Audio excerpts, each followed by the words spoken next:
Yeah, there was one that is like this paper too, but it's okay. I'll take with this.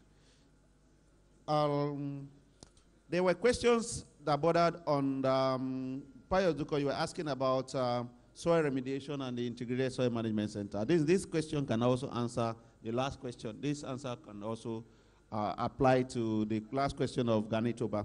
The integrated soil management center, it's the center that was intended to help as part of the process of remediation. But let me use this opportunity to explain our remediation action plan. The remediation action plan which we're implementing now is the one that in March this year, we went back to Geneva to the UNEP people who did this report. And I also want to assure Ganitoba that UNEP will be coming any moment from now to be part of the process. They have been monitoring what we are doing. They are observer on the governing council, and we go back from time to time to ensure that every action that we take in implementing this is consistent with their recommendation. So let me assure him and assure the Ogoni people that UNEP continues to play a very key role. Evident in this is a recent meeting that I had to go back to Geneva again to sit with them to discuss. And that is how we got the remediation action plan.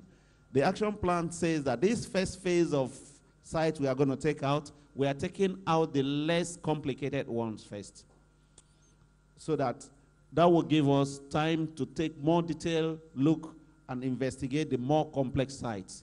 So the first set of sites that we're taking out are not the ones that will require so much intensive thermal desorption facilities or equipment as was to be provided by the Integrated Soil Management Center. So the project we are going to do now, the site we are taking now will not need much of that which we were going to use the Integrated Soil Management Center for.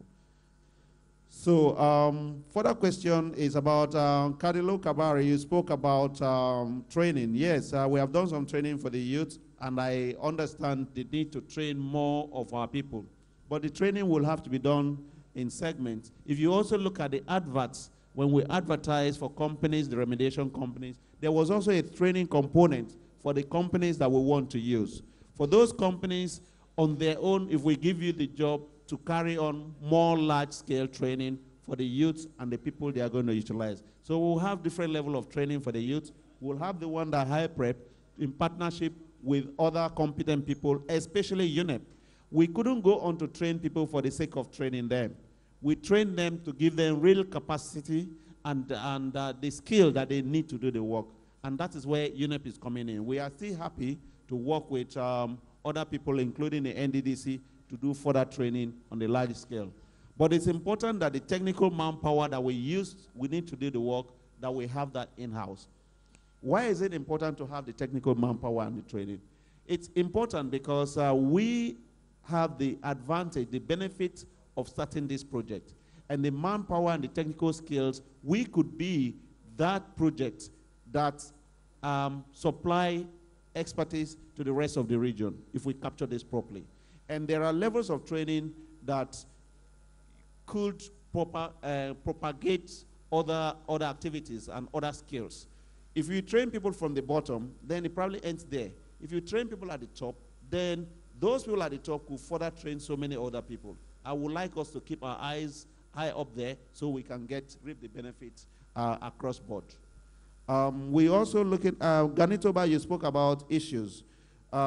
Anything to do with account, before you came in here, we discussed the governing structure of higher prep and how it is difficult for any one arm of the project to collect money without the other. If there are issues to do with the account, address it to the office, we'll channel it to the Board of Trustees, who will give you a detailed account of expenditures and money received by the project so far.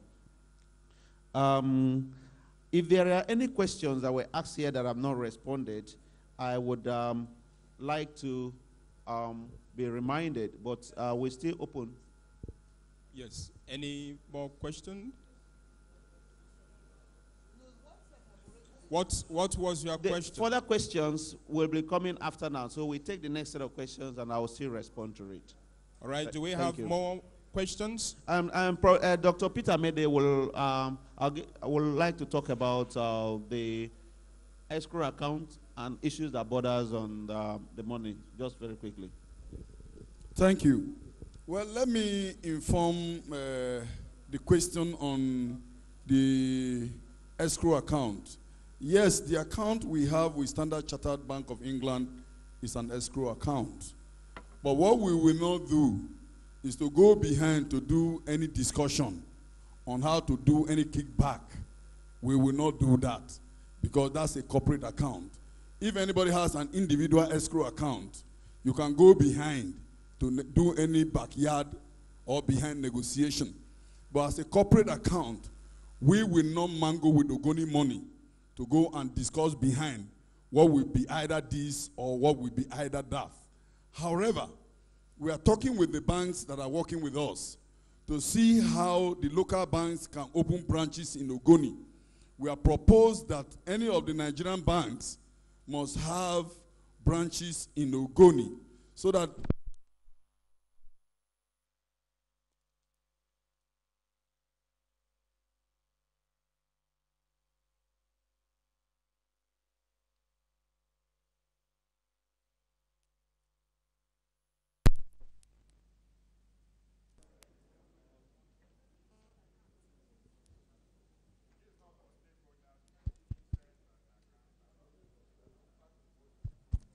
hello, sir.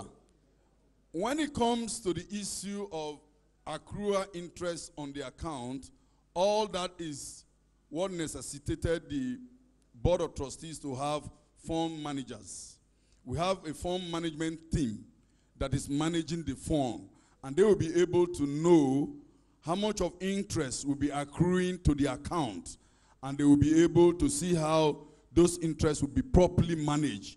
But I can assure you that any interest accruing to the money belonging to Ogoni, including the amount of the money, will not be diverted in any form. I can assure you that. Hello, sir. Hello, sir. Listen to what I'm telling you. Please, excuse me, sir. I have told you that the board is getting fund managers that will manage the fund. That will manage the fund. The fund has just come in. We just received the fund this month. We just received the fund this month. We have just informed you. So, the fund, for now, will not be manipulated. That's the message. Whether the interest accruals and the capital amount will be given appropriate account as at when due. The other issue I wanted to also address is the issue of whether there is fund not being in the project account. Let me inform all of us that the way the Governing Council and the Board of Trustees and the Project Coordination Office is operating is clearly stated in the Gazette. The Project Coordination Office, with the approval of the Governing Council, will channel a budget to the board. Then the board will remit the fund they so required back to them. As we speak, the budget that was transmitted to the board, we have informed the board with the Governing Council and the PCO's office to do it quarterly so that we can do the funding as appropriate. The fund that is required for the project, once contractors are selected and the process is ready, all the money required to do mobilization and do payments will be transmitted to them. Then on the issue of the $10 million, I just want to say something, and it's very key. I just want to say something to our brothers and fathers here, and it's very key. Please, please, please, the $10 million that we receive as a board, as and when we receive the money, the project